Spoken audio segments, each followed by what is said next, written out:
World Cup season is upon us, and we are just two South American boys trying to talk a little bit about how we see football. I'm here with my friend Martin. Martin, how are you going, man? How are you doing, man? Everything in order? Yeah. A bit excited for the World Cup. Not sure what to expect of our national teams, but yeah, let's see how America handles it, man. I'm scared about it, man. I'm kind of scared about that's because of Uruguay, and Yeah, yeah. we're definitely going to have a hard time. What?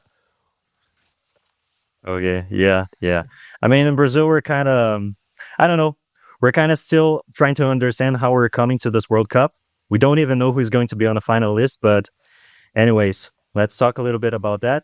Eu sou o Rod, Je suis Martin. and we are Sudamericans.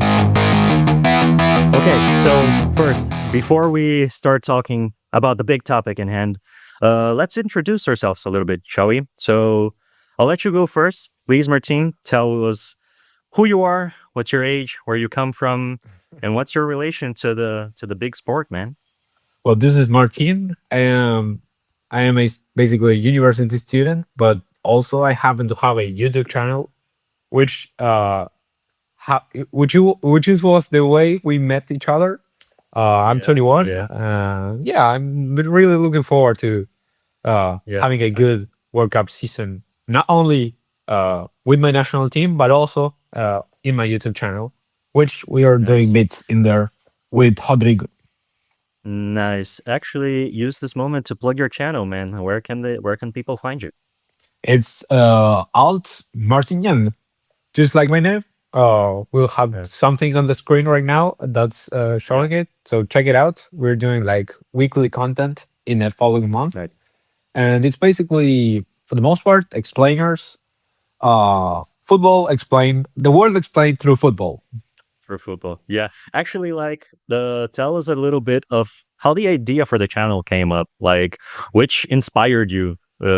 Which things inspired you the most to create a channel to talk about not only about football but South American football, man? Well, I always wanted to have a YouTube channel, and when I was younger, I always wanted to like.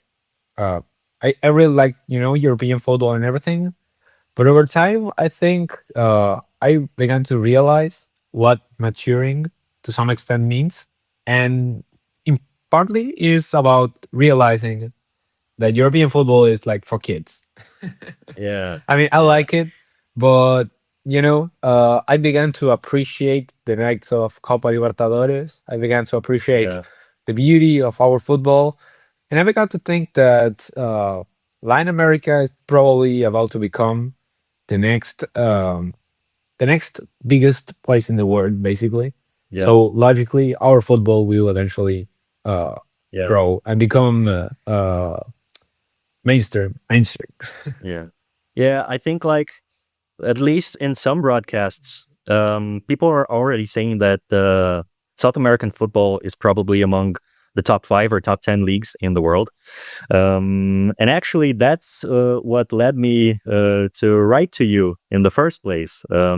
Actually, also talking a little bit about me.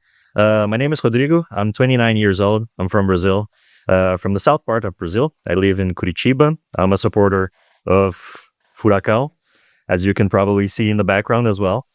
And once I found Martin's channel and was like, hey, if you need some help, if you want to talk about Brazilian football, I'm here. And that's how we met.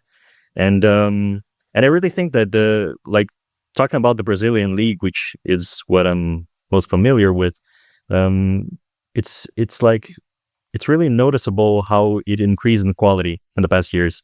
And I think that it's also going to bring up other leagues from the continent as well. And I don't know, South American football seems really promising, man, for the next few years. But yeah, actually, I mentioned that I support Furacão, but you're also wearing a jersey from your team, right?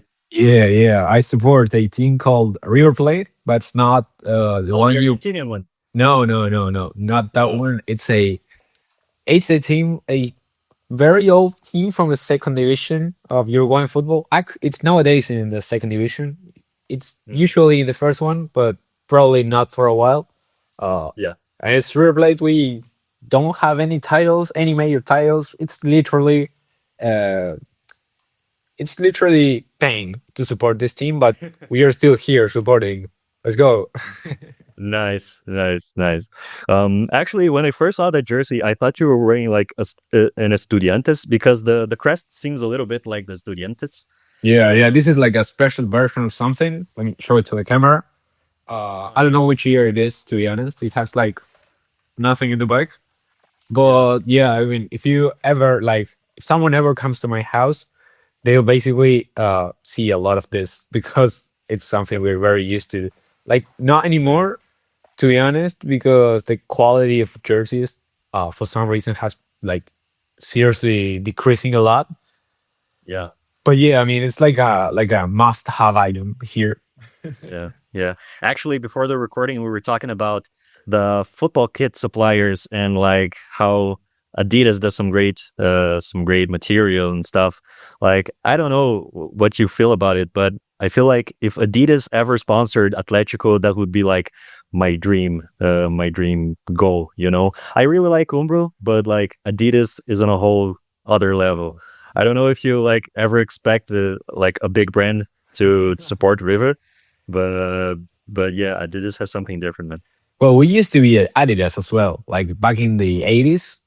Yeah. We there's like a bunch of people if you go to Saroldi, which is our stadium, that actually have like that kit from back in the day, which is like basically it's just a regular jersey with stripes and it says Adidas. It's like this one, you know, it says like Adidas equipment, Yeah. which was like I don't know, maybe the sub brand that Adidas had back in the day or something. But yeah, I mean nowadays, you know, there's a story about it. You made me realize. So basically, in Uruguay, there's like three championships. Okay, so we have the Uh-huh. Apertura, the Intermedio, and the Clausura. And each Which champion, just a quick comment to me as a Brazilian, that's really complicated to understand. But yeah, yeah, please yeah, go yeah. ahead. Now, the actual reason why the it's basically the same as the Brazilian or the Premier League, but divided in three. So every in the first leg, it gets like the champion of the first leg gets a title, and Mhm. the champion of the second leg get a title, and then they play a final between Yeah. each other. Why this? Well, the problem is that the Uruguayan league is kind of a farmers league. So there's two teams that always get like 99% of the titles, and then there's like smaller clubs that have this problem, which is basically they can't end a whole season with the same squad. Yeah. They basically play 6 months and then they sell most of their players. So back when the system was more similar to the Premier League, what ended up happening was that you could do a great season for 6 months, and then most of the teams just flopped in the Yeah. second part of the Yeah. Yeah. year. So the idea Yeah. was to try and avoid this to happen. So basically, there's this is the system that's Yeah. going on, right? So the champion of the Apertura tournament was like 2 weeks ago. It's called Racing, which is a Uh-huh. club, which is a tiny club from a small neighborhood in Montevideo. But the thing is that it's the first time they won a tournament being owned by Bayern Munich, because Red and Gold, which is like the brand that owns Bayern Munich and LAFC, Yeah. they bought Racing, and they are like pouring a lot of money to them. And they're the only Uh-huh. team, I think, the only team in Uruguay and Argentina that have a direct contract with Adidas Germany. Oh, So they nice. actually have like kits and everything by Adidas. But the cool story about it was that Racing was like in a really bad moment when they bought it, of course, as it Yeah. usually happens. But the thing was that Red and Gold first came to River to ask them if we wanted like to like do this thing like the same format as Bayern Munich. Like half of the club is owned by The brand, fans will and come the in. other half is still owned by the fans, Yeah. which is what happens with Racing. The thing is, we declined their offer, and we went on to Oh get to shit. the second division. Yeah. Yeah. So we are fucked, and Yeah. yeah. Actually, that's kind of funny because we also declined. We Atletico, we declined an offer from Citigroup, Oh, nice. which owns Manchester City. I think it was like 2023 or 2024. I'm not sure if it actually got to a formal offer, but they really like consulted it, the valuation stuff of Atletico, and we declined because, according to our president, we were not supposed to be like a satellite club, and we were like to be the main stars of an investment group. And then they invested in Bahia, Sport Clube Bahia. Yeah. The Bahia is doing great. They are hiring some really promising players, and we got relegated in 2024. So hey, same story, man. But yeah, There must be something. There must be something with the colors or something that. yeah, I think like people who like red like to suffer. Perhaps there's some like unconscious thing about that. But anyway, perhaps that would be a cool topic to discuss in a future episode, like these European clubs and like investment groups buying clubs in South America. We have Bahia, we have Racing, we have Bolivar, and lots of others. But Yeah, there's that's Torque as well. Montevideo City Torque, Montevideo City Torque. which Yeah, is like yeah, literally their striker is called Agüero. They literally got Agüero as their striker in the Uruguayan league. And the other day he almost scores against Nacional, but they lost. yeah, yeah. Well, we know who Manchester City is hiring in the next window for sure. Yeah. But anyway, let's talk about this. And you also have in your room A few jerseys. a few jerseys. Actually, what do you call? You have like a nickname for the Uruguayan jersey as well, right? La It says here we Celeste. call Canarinha. Celeste. Yes, that's it. Celeste. That's Yeah, it. yeah, yeah. Basically, Yeah, yeah, La Celeste. That's the only one we have. that's it. This is Nice, nice. actually the. Let me grab it for a second. Yeah, yeah. This is the 2010 one from the one in which we got to the fourth place in South Africa. Yeah, the one that like Suarez and Forla were using against the game, like in the game against Ghana, right? Yeah, exactly, exactly. Nice, nice. Crazy moments. Crazy. I was 5 years old by that time, but Do you still, remember? I remember. The thing with it is that Uruguay by that time was really bad. Like we were getting used. Think about it. Like in the 70s, we got to the World Cup semifinals. Uh, when Brazil got their third World Cup, The title. Yeah, and that's the last time that we basically were serious on it. Like we then went on to not participate in World Cups or just get like uh battered in the first few like games. yeah, And in 2010, like we were in a situation that's pretty similar to what's happening nowadays. Like people didn't care too much about it because we were used to be uh just a regular team, like yeah, participating was enough for us. And yeah, back in the day, we basically were about to get out of the World Cup, but Forlan scored like a last minute goal, yeah. which was like the beginning of something, like, okay, we are The now in beginning of the. hope. Yeah, exactly. And well, eventually we qualified to the World Cup. And over time, people began like to get excited about it. So Yeah, after the third game, like after we beat we beat Korea. Um, the feeling in the air was like unstoppable. Like it was something like nobody expected to happen. We weren't yeah, a good team at all, and I mean it's unavoidable. Like everybody remembers about it because I was a 5-year-old kid, and at school they were like airing us the game because like hmm it was something that nobody expected to happen. Like I yeah. mean it just Actually, generated like a hell a lot of of of emotions, and everybody was like really really really excited about it, and nobody, yeah, I mean, I think everybody remembers at least a little bit about. yeah, yeah. You mentioned like watching it at school.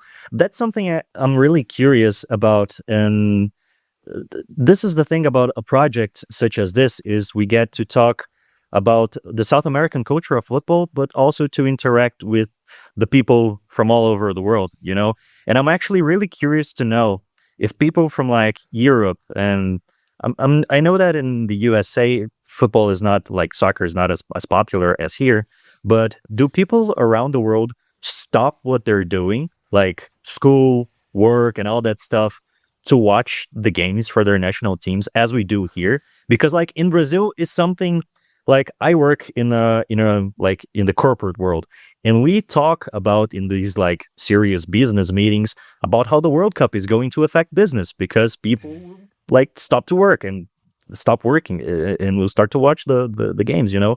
I don't know if like in other parts of the world they have the same feeling of, okay, this is priority number one, we have to stop what we're doing to watch the national team game.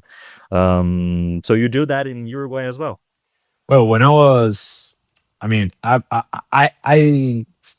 finished the tutorial like really short time ago, but yeah, I mean, when I was at school, I mean, they would sometimes allow us to watch the games when it was like Uruguay related, but I remember just like being in class with a cell phone and just watching Yeah, like Arabia against, I don't know, Morocco in the 2018 yeah, World Cup. I mean, like, I don't give a damn about this class. I'm just yeah, watching the game. And like teachers yeah, would allow it because I mean, it becomes understandable in the World Cup. Just yeah. in the World Cup, it becomes understandable.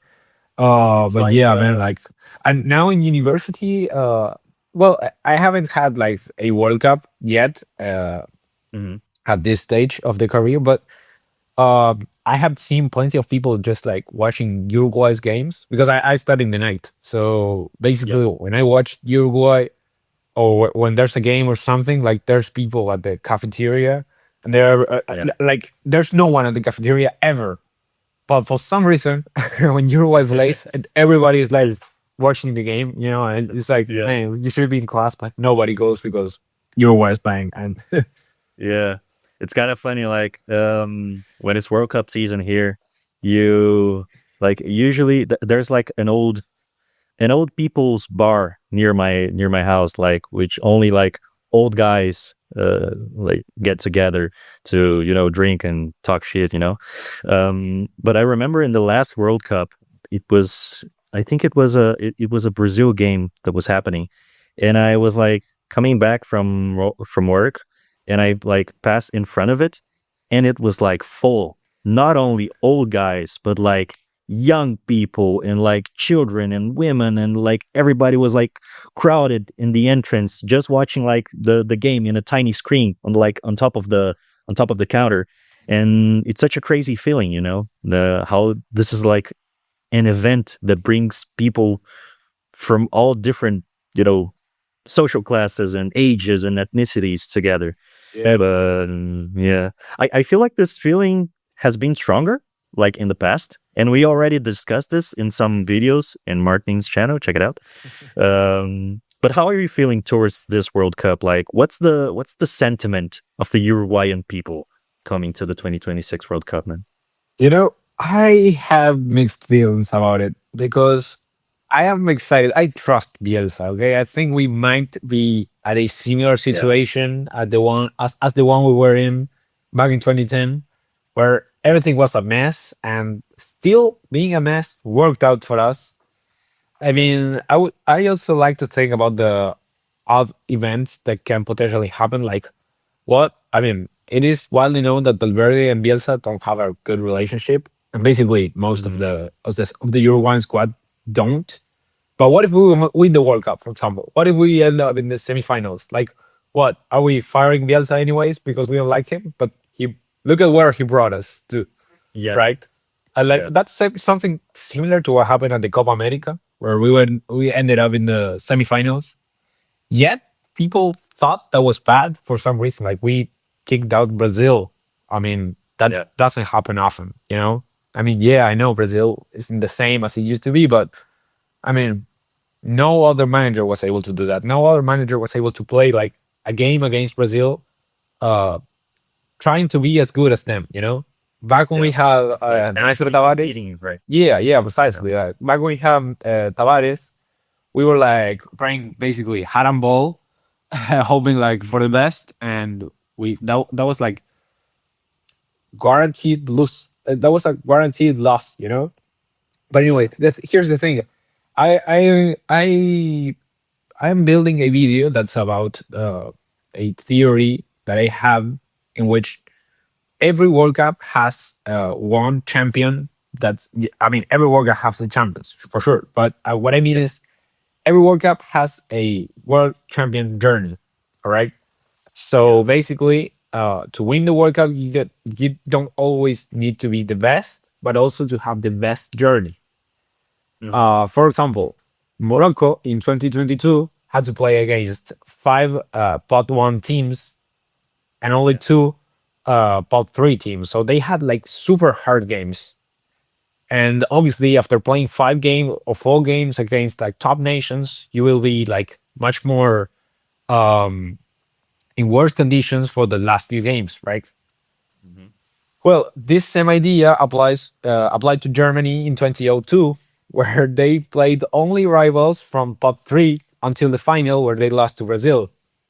Yeah. So they basically walked their way to the final of the World Cup, and then they lost. But where I want to go with all of this is that Uruguay might potentially have the chance to have a journey like this if Okay. we basically beat Spain, which is hard. But I mean, Okay. it's only one game that we need to play, and if we beat them, our journey to the final might be easier than what we think. So I'm Okay. telling people, I'm telling like everybody about this. Like, hey, like if we finish second in the group, we're not going anywhere. But if we somehow draw against Spain or Mhm. something between those lines, because I also have the theory that Cabo Verde is going to beat Spain. That will be the surprise of this World Cup. Okay. You heard it here first. The year before, yeah.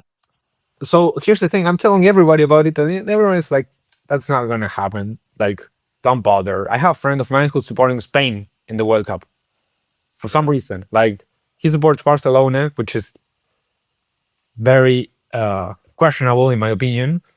And Yeah, also, it doesn't make sense that he supports Barcelona and will support Spain. Like yeah, those two have like a troubled relationship. But anyway, yeah, yeah. But the thing is, he's basically gone for Spain in this World Cup, and I mean, it's just not there. You know, the feeling is not there anymore. yeah, There's also this thing where the national team for us uh, doesn't really mean going to a bar and watching a game. For example, it's a family activity. So if you go to the Estadio oh, Centenario when Uruguay plays, you will see like families, kids, a lot of women that don't aren't very into football, but they are very into like the national team. You know, I yeah, yeah. mean, uh, the But these are like percentages. older people, I imagine, right? Yeah, yeah, not necessarily, not necessarily. Okay, okay, But what I mean is that it's not common to like I don't know insult in the stadium with the national team. It looks like what the Spaniards are expecting La Liga to look like. You know, where Mhm. if people insult, they like ban people or whatever. I mean, apart from the Yeah, racist situation, I mean, more yeah, yeah, general insults. I mean, it's also not very well seen. yeah. Oh, that's like it's funny that you mentioned that over there it's like more of a family program. I feel like here in the especially in the last editions of the World Cup is more and more of a social gathering. It's kind of more like a party or like a friends event or something. So it's funny how it's like a different culture in like countries that are neighbors, you know. Yeah, We see football in different ways. But like you mentioned your friend supporting Spain. Actually, in a video in Martin's channel, we talked about a little bit about Brazilians supporting Argentina, and this is a like a phenomenon that's happening in the past. I don't know, this past decade or something. And I think that with Argentina's title in 2022, maybe we're gonna see more of that. I don't know. Like it's Messi's last World Cup, so there's definitely going to be a commotion around him. And as well. Brazil is not really looking strong. I mean, Ancelotti came and there were some results, there were some bad results, and there's the whole situation which has been the main topic since Ancelotti came, which is Neymar. He's like the elephant in the room. There's not a single day that the Brazilian football press doesn't talk about him. And we're recording this on the 16th of May, and the final call up of Ancelotti is going to be in 2 days on Monday. And Neymar is in the what they call the free list, so he's definitely being people are looking at him, but there's an expectation of the names that Ancelotti is going to say at But like the he recently came up, Ancelotti, in an interview talking about him. He was talking good stuff about him. Like that surprised me a little yeah bit. yeah. But to be honest with you, I'm not sure of how much of that he actually believes, or how much of that he's saying to like get the temperature down, because everybody's pressuring him. Yeah, There are people telling him to not call Neymar, like, and I think that a big part of the press is like strongly uh incentivizing him to not call it Neymar. But there are like the OG fans, the hardcore fans, which are like, if Neymar doesn't go, the Exa will not come. yeah, So it's funny, like in these past months, it's been more of a talk about Neymar than about the Seleção. You know, like for the first time, there's a player which is like getting more spotlight than a whole team. So it's kind of yeah. funny here in Brazil. I don't know. Like, what's your view of Neymar as an Uruguayan? You know, there's this thing I always tell you about it, but I mean, the people listening to the podcast don't know about it, maybe.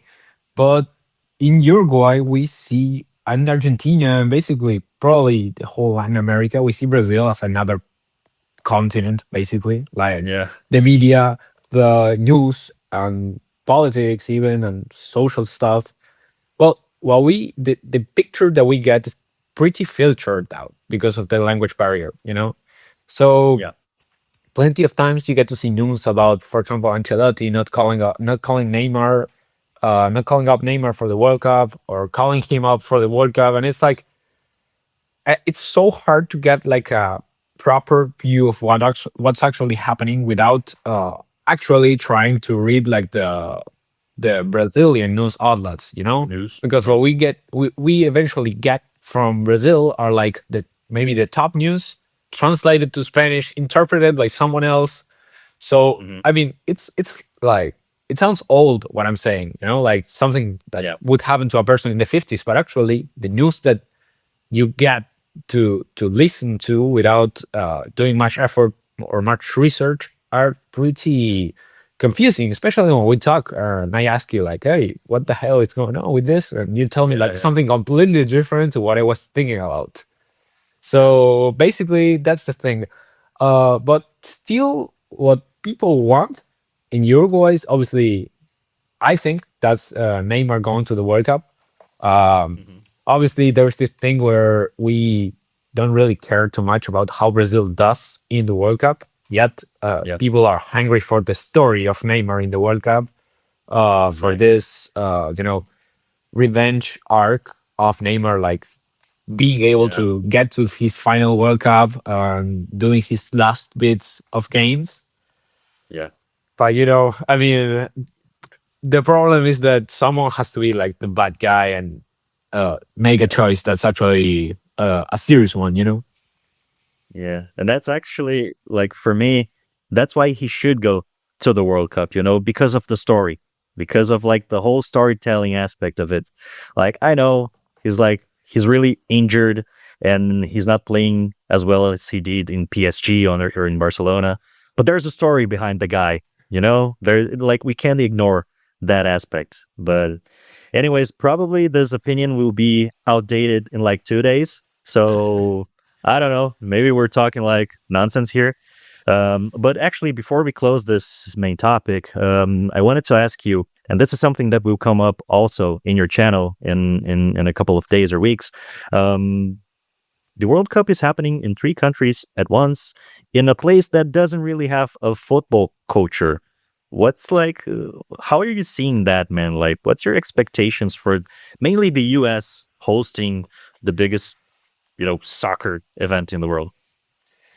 You know, it's a weird feeling because what I'm now seeing a lot are comparisons between the ticket prices from the 2022 World Cup and from the 2026 World Cup that's about to happen, right?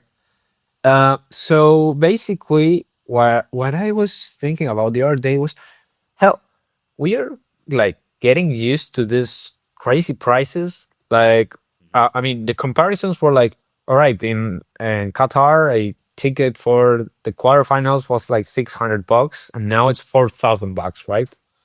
All right, yes, the Crazy stuff. price bump is like a hell lot, but at the same time, it's like football shouldn't cost $600 Yeah. either. Yeah. I mean, the No, World Cup is just become. Sorry.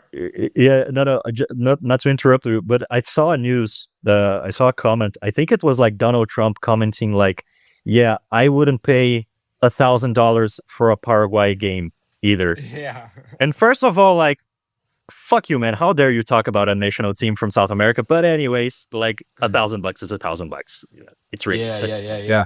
I mean, here's the thing.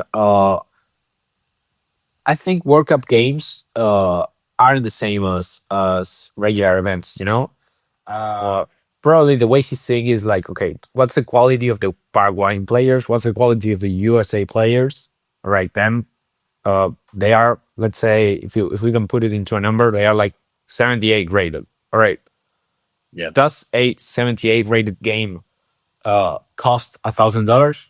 Hell no, that's true. That's facts.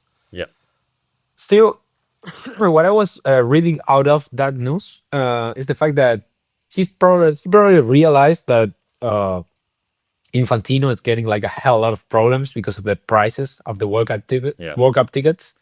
So His best he's buddy, just Fantino. distancing himself from Gianni Infantino, telling him Yeah, like, okay, you that's sort your this out. business. Yeah, yeah, Yeah, I yeah. mean, that's the thing about like the most important person in the world, you know, like uh Mhm. basically he's like constantly he's probably constantly looking at like uh what people think about him, you know. Yeah. So, you know, it's really hard to trust a person in such a position. Yeah, yeah. And this is something that kind of worries me because, as we said, this is supposed to be like a festive moment, the moment for everybody, to be around each other. And if the place where the World Cup is happening is not really promoting that, be it through the prices or like the main security stuff like that's happening in Mexico, that happened in the Club World Cup, the Copa America. I don't know. That worries me, man. That this is gonna feel like a bleak World Cup, like maybe a dead one. Yeah. That's my main feeling towards it. But anyways, we have to wait a month to see how things will Yeah, work out. I feel like one of the biggest problems with America at doing events and stuff like that is like maybe it can become like a extremely corporate America. Like I don't know if Yeah. you know a YouTuber called Fiago. No. Well, he does like a lot of short form content, right? And the other day he did a video where he was comparing like the atmosphere at the Tottenham Stadium and Luton Town. All right. Mm. So basically, what he was saying when going to the Tottenham Stadium was that the atmosphere was corporate. Like people were uh, not out of the out of the book. You know, like okay, Yeah, yeah, we're watching the game, but we look like NPCs watching the game. And then at Luton, yeah. people were still feeling a little bit more about uh, the team, right? And something that I didn't tell in the podcast, and I never tell. I think I told you once only, is that I do tours in Uruguay Oh, yeah, for yeah. tourist people like they want to watch like I don't know Nacional or some Uruguayan team. I take them to those games and I show them the place around a little bit and everything. And one of these people was a Luton Town fan, and he was telling me that back when Luton was in the second division, for example, in the third division, he could go to the games. He could like feel a part of the game. Yep. But since they got to the Premier League, he was only able to see tourists in there, right? And the prices went up really high. But despite the price situation, which he understood because the Premier League is the best league in the world, uh, what he really missed about was the atmosphere, you The know, the identity, the identity of the club, right? And I cannot stop thinking about the players who went from the second division to the first division, hoping for more people to support them. more Uh, support. Yeah. but in change, what you get are like tourists, like people who are Yeah. trying to see. They like everybody gathers together to see the Luton Town fans and the atmosphere of Luton Town. The problem Yeah. is that there's the only tourists, so nobody, Yeah. They not were even the tourists, are happy about it. Probably. the players were hoping for more chants and claps, and instead they got like more phones recording them. So Yeah, that's kind of, exactly. yeah. But anyways, like it's a corporate World Cup going to the most corporate place in the world. So I don't know. Let's hope for football, man. Let's pray for football and expect it to be. I don't know. Expect it to be a good event. Like Yeah, I mean, the World Cup tends to have some surprises. So let's be hopeful. despite the Copa Americas that weren't that good in America, the 1994 World Cup was pretty decent, right? Like Yeah. it became, I mean, obviously over time, the minor details are forgotten, and people just forget about the beautiful moments that football gives you. And that's probably what's going to happen Sure. with America in this World Cup. Like in 10 years, we'll think about it and we'll say, like, oh, what? Wow, I remember when Neymar went to the World Cup. Wow, what a Yeah. wonderful nuke ball that he scored. Or Yeah. when it was in Qatar, like people were like complaining about the worker situation Yeah. and the way he got and Lightnings, yeah. the lightning strikes interrupting games for 2 hours, which is crazy. But But again, yeah, like it's I feel like the I feel like if you pay a lot of money to go to the World Cup, you probably will remember this bad stuff. Uh, sure. but at least for me, that I'm a moral person, and won't go to the World Cup. Hell, probably I'll forget about it.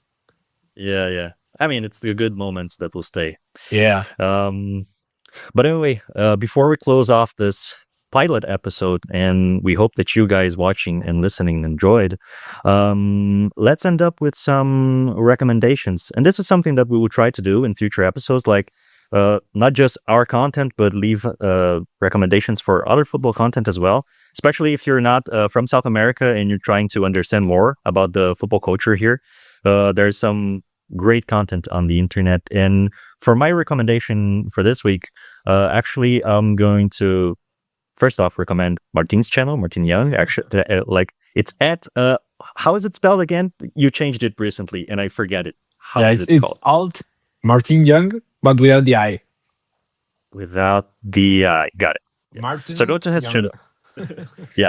So go to his channel, subscribe. There's lots of good stuff in there and more good stuff to come.